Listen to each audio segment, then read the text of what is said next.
Hello, मैं doctor Jagdish Rathore और यहां पर आप देख रहे हैं माइंड गैलेक्सी। तो hypnotism for the memory power, सम्मोहन याददाश्त के लिए कैसे उपयोग में आता है।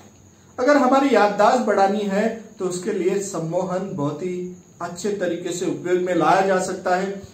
ये इसलिए कि अगर विदाउट सम्मोहित करके अगर किसी को भी हम याददाश्त के लिए कुछ टॉपिक दिया गया या किसी को पढ़ने के लिए कहा गया तो वहां पर बहुत सारे डिस्ट्रैक्शंस आते हैं, वहां कंसंट्रेशन जुट नहीं पाता है और इसी वजह से वहां पर वो जो जहां पे भी पढ़ते हैं, जो भी टॉपिक पढ़ते हैं, जो भी नॉलेज गेन करते हैं, वो नॉलेज उनके मेमोरी में जाके स्टोर होना ठीक तरीके से, वहां पर डिस्टर्बेंस आने के वजह से, वहां कंसंट्रेशन नहीं होने के वजह से या कम होने के वजह से वो ठीक तरीके से रिकॉल भी नहीं होते, याद नहीं आते हैं।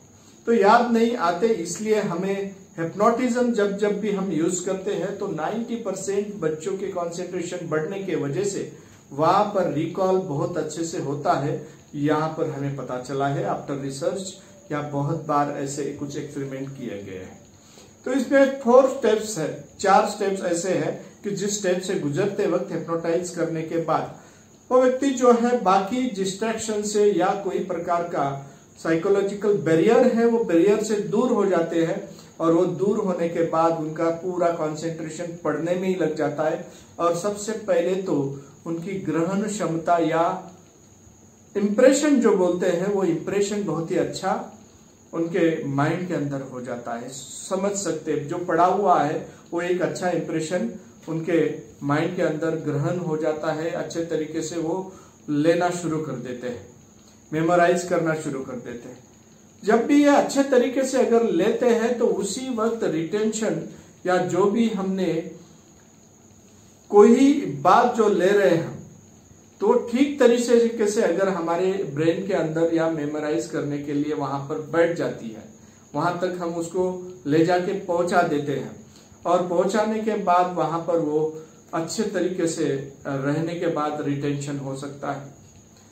दूसरी बात, जैसे भी हम उसको रिटेंशन किए हैं, जितने कंसंट्रेशन से वहां पर ले जाके रखे हैं मेमोरी में, उतने ही अच्छे से वो रिकॉल प्रतिवहन जो बोलते हैं, मतलब बाहर निकालने की जो तरीका है। जब वो बाहर निकालना है तो उसको निकालने के लिए सबसे पहले क्या होता है, रिकॉग्निशन होता है।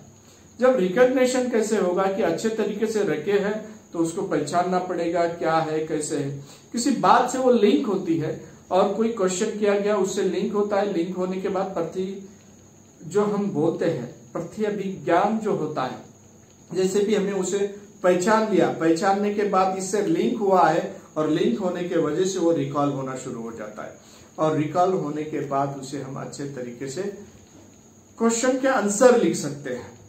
अच्छे तरीके से हम अगर क्वेश्चन पूछा है तो उसका आंसर दे सकते हैं या फिर कोई प्रकार का आंसर हम पहचान सकते हैं, लिख सकते हैं, हम किसी को बता सकते हैं।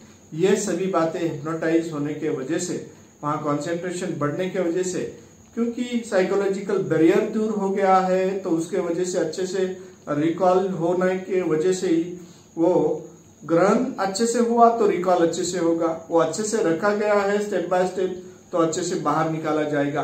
इसी तरीके से हमारे मेमोरी पावर हिप्नोटाइज करने के वजह से बढ़ जाती है। ये 90% बच्चों में इंप्रूव हुआ है, रिसर्च के बाद पता चला है।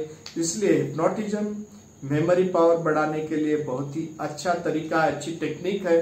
इसको हिप्नोटाइज करके अगर पढ़ते हैं और उसके बाद ऐसे सजेशंस दे देते हैं कि मैं जो भी पढ़ूंगा, पढ़ने के बाद वो अच्छी तरह याद रहेगा और अच्छी तरीके से मैं रिकॉल करके अच्छी तरीके से लिख सकूंगा या बता सकूंगा।